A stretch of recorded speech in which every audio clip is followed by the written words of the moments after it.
This is the Seemoon dual-motor 3,000-watt electric bike, and I've been riding it for 6 months through dirt access roads, suburban streets, and a couple of snowy mornings. In this video, I want to share how it's actually been to live with, what surprised me, and what I'd change if I could. Key features that matter day to day start with the dual motors and the 52-volt 20-amp-hour battery. 2 hub motors with a combined peak of 3,000 watts and a claimed 160 newtons of torque sound like marketing, but the punch is real. When I hit the handlebar button to bring the front motor online, it surges like a small dirt bike.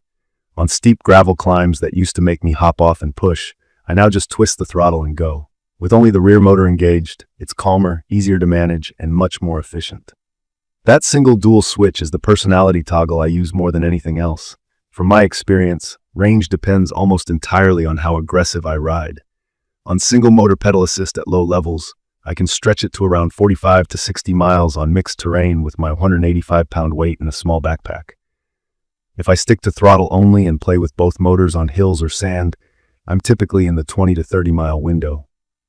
That's still a good day out, but it's nowhere near the optimistic top number you'll see in the listings. The battery is removable and lockable, and I charge it indoors. The included 2-amp charger takes me roughly 8 to 10 hours from low to full, so I treat it like an overnight reset. After roughly 45 to 50 charge cycles, I haven't noticed a dramatic drop in capacity, maybe a little sag in cold weather, which is normal for lithium packs. Braking has been solid. Dual hydraulic discs were non-negotiable for me on a bike that can hit 36 to 38 miles per hour on flat ground with both motors. I had to bed the pads in properly on day one, and I tightened the calipers after the first couple of rides, but since then, the lever feel has been predictable, with good modulation and plenty of power. I rotated in one of the spare pad sets around the 3-month mark after a muddy month, and they were easy to swap. The suspension is a big part of why this thing is fun off pavement. The fork isn't a boutique unit and the rear isn't a true linkage shock, but with the 2 fork legs, the 2 seat springs, and those 26x4 no tires at the right pressure, it takes the sting out of potholes, ruts, and washboards. I run the tires at 12 to 15 psi off-road for grip and float over sand, and bump them to around 18 to 20 psi for pavement to keep rolling resistance reasonable. It's not a nimble city whip, it's a comfy planted cruiser that eats rough surfaces. I like the step-thru frame more than I expected.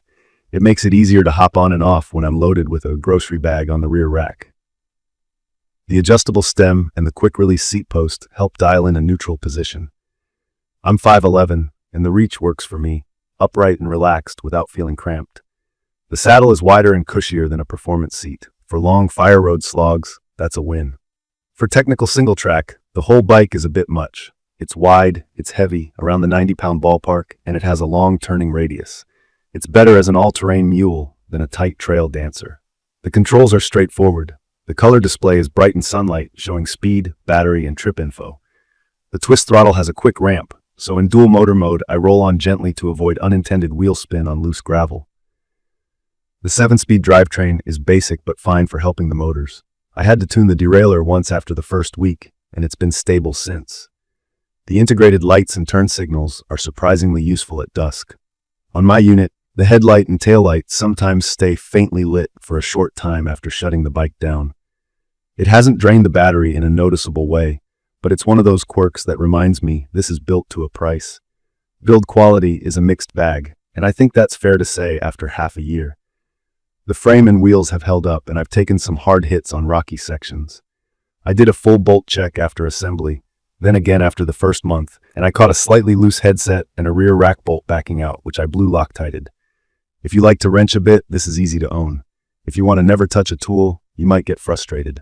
The included kit, phone mount, lock, pump, spare tube, extra pads, was actually helpful.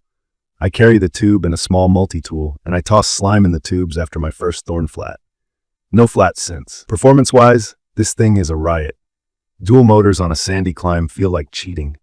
It's perfect for riders who want the dirt bike vibe without gas and noise, landowners who need to bounce between property corners, and folks with snowy winters who still want to ride. In my opinion, it's overkill for tight urban commuting, especially if you have stairs at home. Hauling a 90-pound bike up a walk-up is not fun. It's also not the easiest choice for brand new riders. The power is real, and the first time the torque hits, you need to be ready. Good helmet, gloves, and some empty parking lot practice will go a long way. Also, check your local e-bike rules. The top speed and dual motor setup can put it outside standard class designations. As for maintenance and durability, I've kept the chain clean and lubed every couple of weeks, retorqued obvious bolts, and kept the tire pressures matched. The battery contacts are clean, and the key mechanism still turns smoothly. The fork and seat springs haven't developed play, but I can feel that the fork damping is basic. It rebounds a little fast on repeated hits.